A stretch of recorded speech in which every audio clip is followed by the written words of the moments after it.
वजह से इस प्रकार का घटना होता है। आप सभी बिहारी है ना, सभी बोल, यही मारेंगे साले तुमको भैया, यही मारेंगे।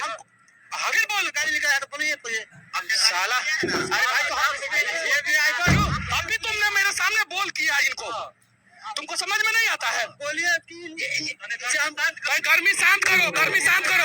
नमस्कार दोस्तों, मनीष कश्यप इतना ज़्यादा गुस्से में क्यों हैं और वो क्यों ट्रक ड्राइवर को डांट रहे हैं इस प्रकार से? दोस्तों क्या है खबर, पूरी जानकारी देंगे इस वीडियो में। उससे पहले अगर चैनल पे नए हैं तो वीडियो को दिल से लाइक करके चैनल को सब्सक्राइब कर लीजिए। दोस्तों लुधियाना से एक बस आ रही थी बिहार के लिए और उस बस में 60 सीट था और 135 आदमी को बैठा दिया गया। दोस्तों अगर कोई बस ड्राइवर से या बस के खलासी से पूछता कि यहाँ 2 आदमी का सीट, यहाँ पे 4 आदमी क्यों बैठा रहे हो, तो उनको रंगदारी मांगता, उनको गाली गलौज किया, उनको मारा धमकाया, उसके बाद जबरदस्ती बैठाया सीट पर और बीच रास्ते में ही ट्रक का टायर फट गया।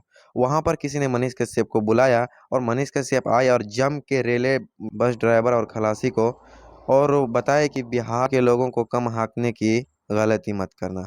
और दोस्तों बिहार का सिस्टम इतना ख़राब है कि बिहार में रोजगार नहीं है और हम बिहारियों को दूसरे तीसरे राज्य में ट्रैवल करके जाना पड़ता है और ट्रेन का टिकट ना मिलने के कारण हमें बस में ट्रैवल करना पड़ता है। बाय द वे बिहार का सिस्टम इतना ज़्यादा ख़राब है, इसको लेकर आपकी क्या राय है आप हमें कमेंट सेक्शन में बताइए। मिलेंगे किसी इंटरेस्टिंग वीडियो के साथ, तब तक के लिए जय हिंद।